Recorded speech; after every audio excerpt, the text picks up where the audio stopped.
Hi ಎಲ್ಲ ನನ್ನ ಪ್ರೀತಿಯ ಕನ್ನಡಿಗರಿಗೆ, ಇವತ್ತು ದ್ವಿತೀಯ PUC ಫಲಿತಾಂಶ ಪ್ರಕಟವಾಗಿದೆ. ಹಲವು ವಿದ್ಯಾರ್ಥಿಗಳು ಗೊಂದಲದಲ್ಲಿದ್ದಾರೆ. ಯಾಕಪ್ಪ ಅಂದರೆ ನಾಟ್ ಕಂಪ್ಲೀಟೆಡ್ ಅಂತ ಫಲಿತಾಂಶದಲ್ಲಿ ಬಂದಿದೆ. ಈಗ ಹಲವು ವಿದ್ಯಾರ್ಥಿಗಳು ಯೋಚನೆ ಮಾಡುವಂಥದ್ದು, ನಾವು ಪಾಸ್ ಆಗಿದ್ದೀವ ಅಥವಾ ಫೇಲ್ ಆಗಿದ್ದೀವ, ಅಥವಾ ಮುಂದೆ ಏನು ಮಾಡಬೇಕು, ಏನು ಮಾಡಬಾರ್ದು, ಇದಕ್ಕೆ ಸೊಲ್ಯೂಷನ್ ಏನು, ಇದು ಎಲ್ಲ ಮಾಹಿತಿ ಬಗ್ಗೆ ನಾನು ಕಂಪ್ಲೀಟ್ ಡೀಟೇಲ್ಸ್ ಹೇಳ್ತೀನಿ. ಅದಕ್ಕಿಂತ ಮುಂಚೆ ನಮ್ಮ ಚಾನಲ್ಗೆ ಹೊಸಬ್ರು ಆಗಿದ್ದರೆ ಚಾನಲ್ಗೆ ಸಬ್ಸ್ಕ್ರೈಬ್ ಆಗಿ, ಪಕ್ಕದಲ್ಲಿರೋ ಬೆಲ್ ಬಟನನ್ನು ಪ್ರೆಸ್ ಮಾಡಿ. ಈಗ ಒಂದು ಎಕ್ಸಾಂಪಲ್ ತೋರಿಸ್ತಾ ಹೋಗ್ತೀನಿ ನಾನು. ಈಗ ನೀವು ಜಸ್ಟು ನಾನು ತೋರಿಸ್ದಾಗ ಮಾಡಬೇಕಾಗುತ್ತೆ.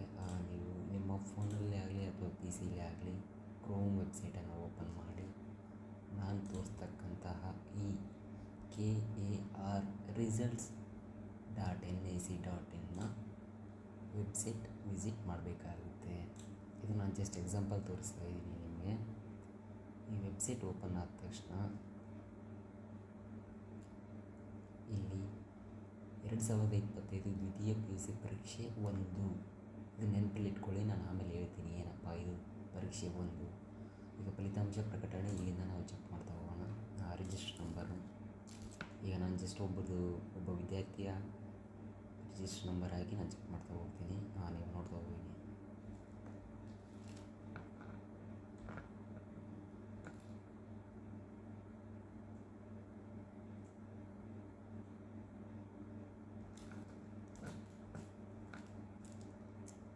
ಹಾಗೆ ಕೆಳಗೆ ಇರ್ತಕ್ಕಂಥ ಸಬ್ಜೆಕ್ಟ್ ಕಾಂಬಿನೇಷನ್ ಯಾವುದಂತ ಹಾಕಿ ನೀವು ಸಬ್ಮಿಟ್ ಕೊಟ್ಟಾಗ ರಿಸಲ್ಟ್ ಈ ಥರ ಬರುತ್ತೆ.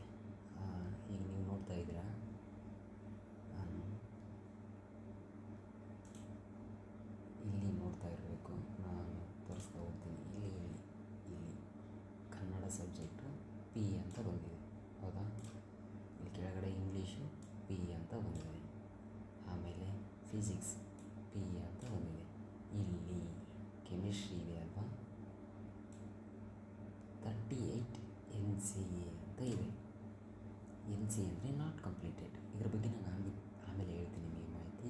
ಇಲ್ಲಿ ಕೆಳಗಡೆ P ಅಂತ ಇದೆ, ಮತ್ತು P ಅಂತ ಇದೆ. P ಅಂದರೆ ಇಲ್ಲಿ ಕೆಳಗಡೆ ನೀವು ತೋರಿಸ್ಬೋದು. ಇಲ್ಲಿ ಫೈನಲ್ ರಿಸಲ್ಟ್ ಏನಂತ ಬರ್ತಾಯಿದೆ, ನಾಟ್ ಕಂಪ್ಲೀಟೆಡ್. ಓಕೆ, ಇಲ್ಲಿ ಕೆಳಗಡೆ P ಅಂದರೆ ಇಲ್ಲಿ P ಅಂದರೆ ಪಾಸ್, F ಅಂದರೆ ಫೇಲ್, X ಅಂದರೆ ಎಕ್ಸಾಮ್ಟೆಡ್, A ಅಂತ ಏನಾದರೂ ಬಂದರೆ ಆಬ್ಸೆಂಟು, NC ನಾಟ್ ಕಂಪ್ಲೀಟೆಡ್. ನೋಡಿ, ನಮ್ಮ ರಾಜ್ಯ ಸರ್ಕಾರ ಇದಕ್ಕಿಂತ ಮುಂಚೆ ಏನು ಮಾಡಿತ್ತಪ್ಪ ಅಂತಂದರೆ, ಫೇಲ್ ಆದವ್ರನ್ನ ಇಲ್ಲಿ ಏನು ಕಾಣ್ತಾ ಇದೆ ಅಲ್ವಾ, ಇಲ್ಲಿ ಗ್ರೀನಲ್ಲಿ ಕಾಣ್ತಿದೆ ಅಲ್ವಾ, ಈ ಗ್ರೀನಲ್ಲಿ ಫೇಲ್ ಆದವರಿಗೆ ರೆಡ್ ಕಲರ್ ಬರ್ತಾಯಿತ್ತು. ಕೆಳಗಡೆ ಫೈನಲ್ ರಿಸಲ್ಟ್ ಫೇಲ್ ಅಂತ ಬರ್ತಾಯಿತ್ತು. ಆದರೆ ಈಗ ಕೆಲವು ವರ್ಷಗಳಿಂದ ಎಕ್ಸಾಮ್ 1, ಎಕ್ಸಾಮ್ 2, ಎಕ್ಸಾಮ್ 3 ಅಂತ ಜಾರಿಗೆ ಆಗಿದೆ. ಈಗ ಏನು ನೀವು ಎಕ್ಸಾಮ್ 1 ಬರ್ದಿದ್ದೀರೋ, ಫೈನಲ್ ರಿಸಲ್ಟ್ ನಾಟ್ ಕಂಪ್ಲೀಟೆಡ್ ಅಂತ ಬಂದಿದೆ ಅಲ್ವಾ, ಅದು ಗ್ರೀನ್ ಬಂದಿದೆ. ಈಗ ಏನಂತ ಅರ್ಥ, ಅಥವಾ ನಾವು ಪಾಸ್ ಆಗಿದ್ದೀವಿ ಅಂತನಾ, ಅಥವಾ ಫೇಲ್ ಆಗಿದ್ದೀನಿ ಅಂತನಾ? ಈಗ ನಾನು ಹೇಳೋದೇನಪ್ಪ ಅಂದರೆ, ನೀವು ಫೇಲ್ ಆದಂಗೆ. ಯಾಕಪ್ಪ ಅಂತಂದರೆ ಫೈನಲ್ ರಿಸಲ್ಟ್ ನಾಟ್ ಕಂಪ್ಲೀಟೆಡ್. ಇಲ್ಲಿ ಕೆಮಿಸ್ಟ್ರಿ ಇದೆ ಅಲ್ವಾ, ಇಲ್ಲಿ ನಾಟ್ ಕಂಪ್ಲೀಟೆಡ್. ಈಗ ಅದಕ್ಕೆ ಆದಂಥ ಪಾಸಿಂಗ್ ಮಾರ್ಕ್ಸ್ ಇರುತ್ತೆ, ಹೌದಾ?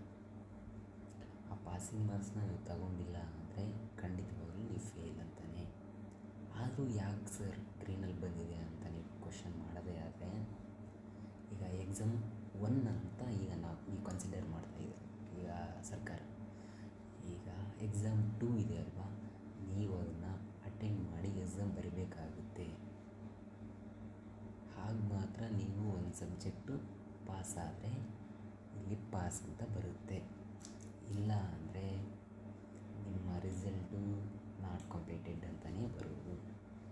ಅರ್ಥ ಆಯ್ತಲ್ವಾ? ನಾಟ್ ಕಂಪ್ಲೀಟೆಡ್ ಅಂದ ತಕ್ಷಣ ನೀವೇನು ಭಯ ಪಟ್ಕೊಂಡು ಮತ್ತು ಏನೇನೋ ಯೋಚನೆ ಮಾಡೋಕ್ಕೆ ಹೋಗಬೇಡಿ. ಇನ್ನೂ ಎಕ್ಸಾಮ್ 2 ಇದೆ, ಎಕ್ಸಾಮ್ 3 ಇದೆ. ಬೆಸ್ಟ್ ಆಫ್ ಲಕ್, ಚೆನ್ನಾಗಿ ಓದಿ, ಮುಂದೆ ಒಳ್ಳೆ ರಿಸಲ್ಟ್ ಬರಲಿ ಅಂತ ನಾನು ಕೂಡ ನಿಮ್ಮನ್ನು ಆಶಯಿಸುತ್ತೇನೆ. ಅದರಂಗೆ ನಿಮಗೇನಾದರೂ ಡೌಟ್ ಇದ್ದರೆ ಕೆಳಗಡೆ ಕಾಮೆಂಟ್ ಹಾಕಿ, ನಾನು ರಿಪ್ಲೈ